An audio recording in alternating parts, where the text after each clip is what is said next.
I'm going to read from Daniel chapter 3 in the Message version. King Nebuchadnezzar built a golden statue 90 feet high and 9 feet thick on the Dura plain in Babylon. He ordered all the important leaders, everybody who was anybody, to the dedication ceremony of the statue. A herald then proclaimed in a loud voice, "Attention everyone, every race, colour and creed, listen. When you hear the band strike up, all the trumpets and trombones, the tubas and the drums and the cymbals, fall to your knees and worship the gold statue that King Nebuchadnezzar has set up. Anyone who does not kneel and worship shall be thrown immediately into a roaring furnace." The band started to play and everyone fell to their knees and worshipped the gold statue.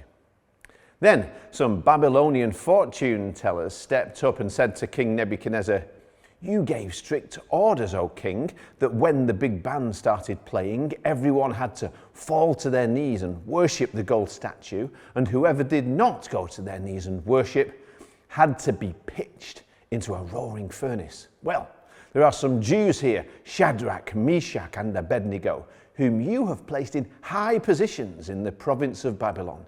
These men are ignoring you, O king. They don't respect your gods, and they won't worship the gold statue you set up." Furious, King Nebuchadnezzar ordered Shadrach, Meshach, and Abednego to be brought in. When the men were brought in, Nebuchadnezzar asked, "Is it true, Shadrach, Meshach, and Abednego, that you don't respect my gods and refuse to worship the gold statue that I have set up? I'm giving you a second chance. From now on, when the band strikes up, you must go to your knees and worship the statue I have made. If you don't worship it, you'll be pitched into a roaring furnace. And who is the God who can rescue you from my power?" Shadrach, Meshach, and Abednego answered King Nebuchadnezzar, "Your threat means nothing to us. If you throw us in the fire, the God we serve can rescue us from your roaring furnace, O king. But even if he doesn't, it wouldn't make a bit of difference, O king. We still wouldn't serve your gods or worship the gold statue you have set up."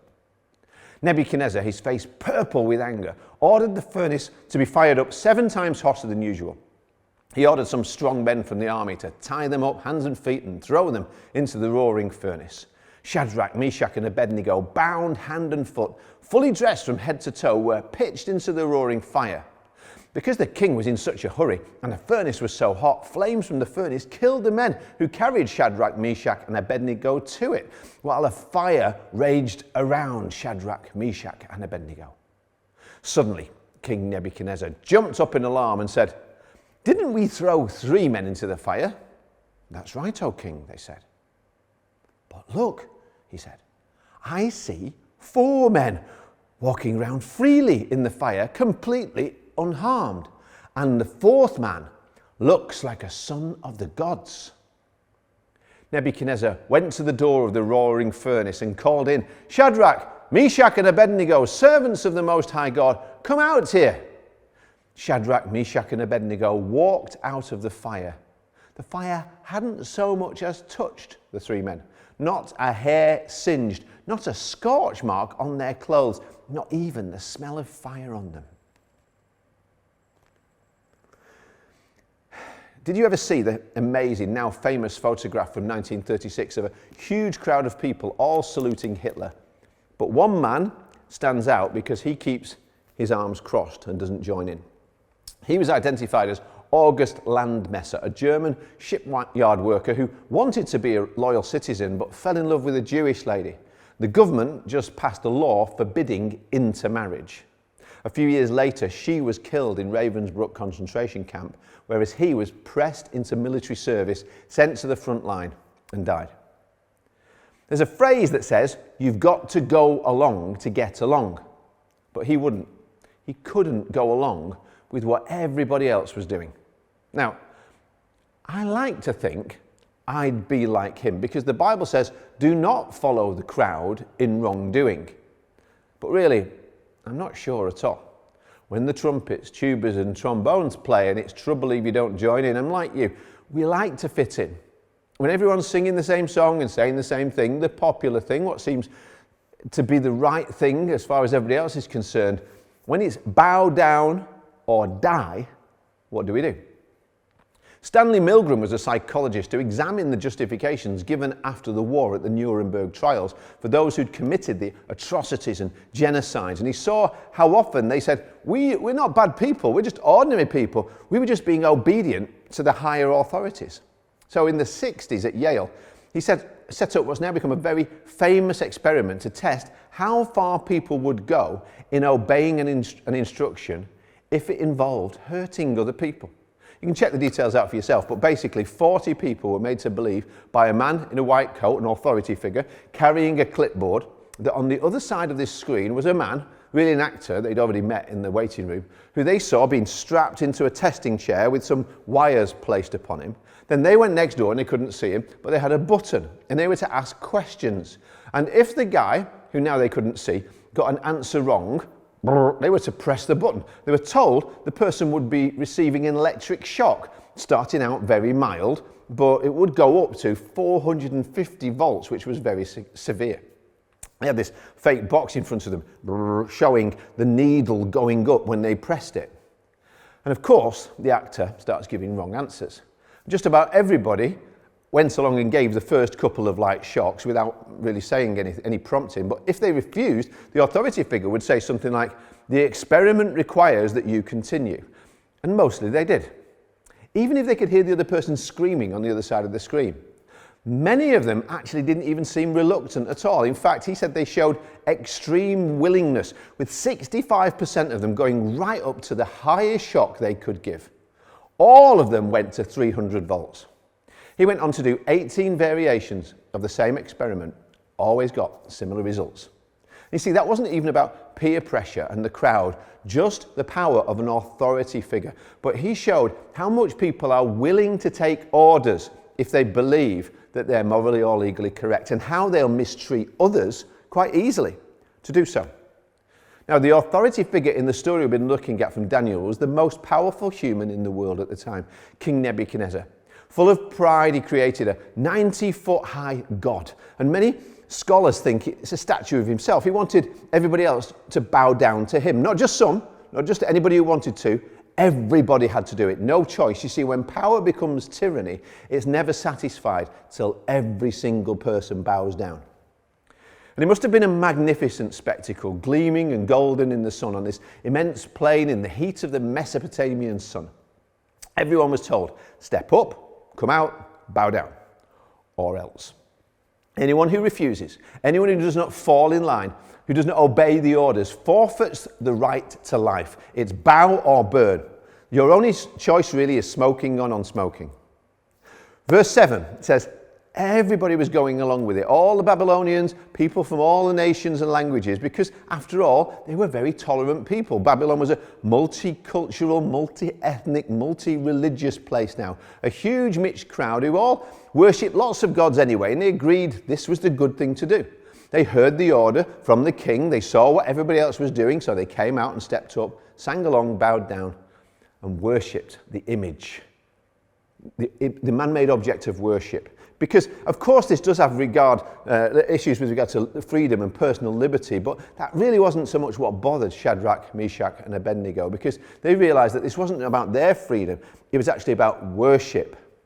Everybody bows down to someone or something, everybody worships. Sociologically, anthropologically, there's never been a people group or a place or time in history that has not had some element of religion. Even atheists make a god of their own intellect by declaring they know for sure no God exists. The question is never whether we will worship, the question is what. We may not bow down to little statues or big ones or images of powerful people, but what will we devote our attention, our focus, and give our allegiance towards and our love towards? What do we spend our lives pursuing? What or whom is number one? Because people worship what matters most to them. You may be in church today singing or joining us online and singing along and, oh, I love you, Lord, but show me your calendar and your bank statements and we'll see what matters most to you. That's what you really worship. In Paul's letter to the Romans, he describes a downward spiral of sin and corruption, how it spoils the whole world, but it has its origin in worship, in the choice that humanity makes to look at the world God made and rather than worship him, the creator, to worship the creation.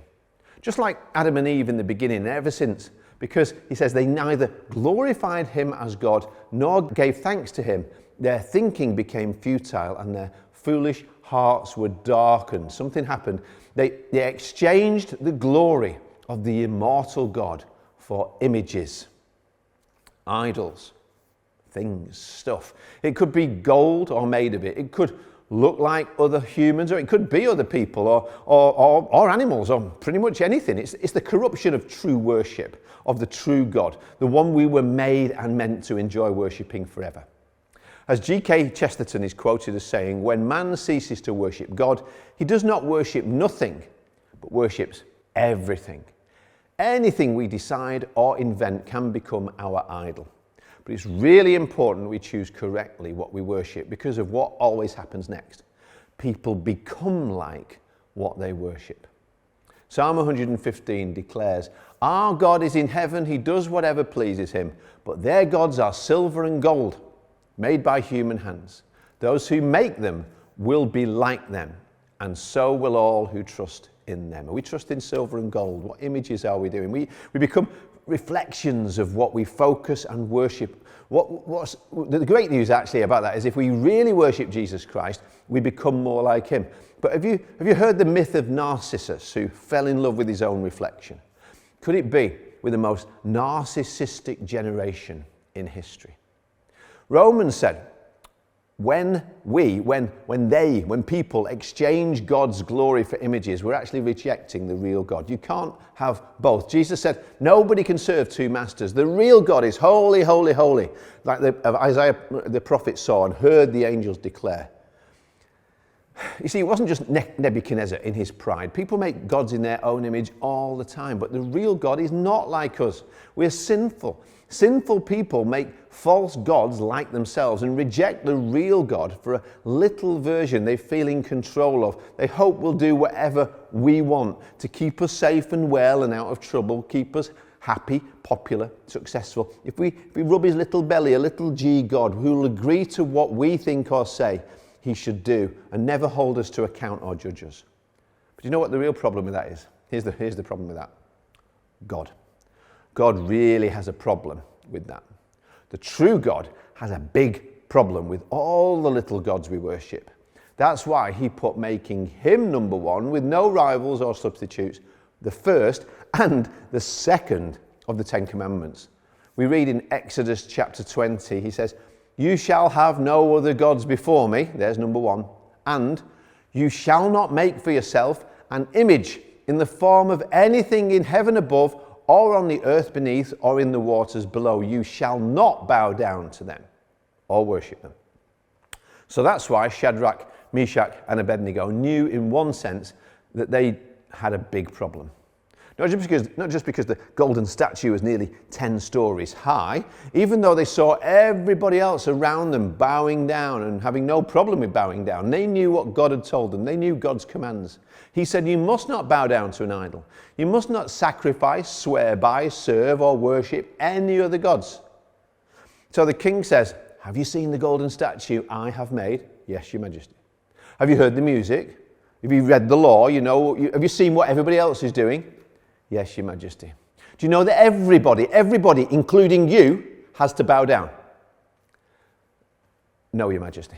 We can't do that. We can't go along with that. We can't obey that law. We won't bow down to it because of what the true God said. And because also, you know what? It's just a statue.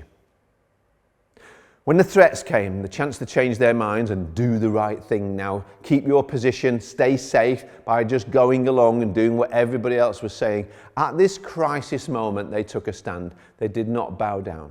The choice they were presented with was very stark. No room for bargaining, begging, compromising, meeting halfway. It was do or die, bow or burn. And they stepped up closer to the flame. I don't know when, and I don't know whether I'll ever have to make such a stand, but I have to put myself in their shoes and ask, how? How did they refuse and resist in the face, not just of peer pressure, but capital punishment? And the answer seems to be in verses 17 and 18. As the king was bellowing his threats, we see what these three knew about their God. And we can learn so much from this for whatever we have to go through now or may in the future. What they knew in theory was going to be tested in the trial. So let's notice there are some things we only learn about ourselves when we go through fiery trials. There are some things we only learn about God when the heat is on. The first thing they knew was that the real God is omnipotent. That's a theological word meaning what they said right here. If we are thrown into the fire, however high you heat it up, the God we serve is able to deliver us. Then you know idol could ever do that. Idols will always let us down. They've got no real power. But number two, they knew the real God is loving. So he said, we trust that he will deliver us. He's done it before. All our lives, they're saying, he's been faithful. We're going to trust him again. Somehow, he's going to do it again. But even if that isn't how it works out, because we can't make the real God do whatever we think is best all the time. We don't know for sure what is best. So instead of that, we're holding on to the truth, number three, that our God is sovereign. He's large and in charge. He's mightier than any king or earthly ruler, bigger than any statue or statute that you could be forced to bow down to. So even if he doesn't, he says, we will not bow down, O king. That's real faith, even if faith is mature faith. I might have God is able faith. I might have God will save us faith. But our brothers and sisters in the suffering church around the world say, even if not, we still have faith. Now, of course, the king's angrier than ever because his authority is being challenged. He orders them to be thrown in the oven. Some of his servants go along with it and just doing their duty, good people. But then there was one more thing Shadrach, Meshach and Abednego discovered that day, which may have only been theory until it was tested. But when it happened, even the king saw it and could never be the same afterwards. Even though those who threw him in were burnt up, he looked and saw another in the fire, walking and talking and meeting with them there. His jaw dropped when they came out unharmed. And as you read on, you see, he turned away from his idols and now he worshipped their God and commanded everybody else to do the same. Some things about God you may only know, and you'll never really know until you go through the fire. See, we ask, why, God? Why did you let this happen to us? I love you. Why did I have to go through that? But then you meet him in the fire. Some of you know this already. He may not have saved you from it, but he's saving you in it. In one of the most precious promises of the Bible, God says, when you pass through the waters, I will be with you. And when you pass through the rivers, they will not sweep over you. When you walk through the fire, you will not be burned. The flames will not set you ablaze. Isaiah chapter 43, verse 2. But we'll never prove that scripture. It's just theory until it's tested, until we're tested. When the heat is on, we find out for real that the real God is able, and the real God is loving, and the real God is sovereign. But we also find, whether we see it at the time or find out later, number 4, no matter what, where, when we have to go through it, our God is with us. He's with us. There's another in the fire, one like a son of man, the Lord Jesus Christ. Maybe we can see him unless there's smoke in our eyes. Maybe the fire for you will be an illness, a bereavement. Maybe the threat won't be the loss of our lives. It could be loss of a job or popularity. But the Lord is with us in the fire. He's there. He meets us. He's right where you are when the heat is on.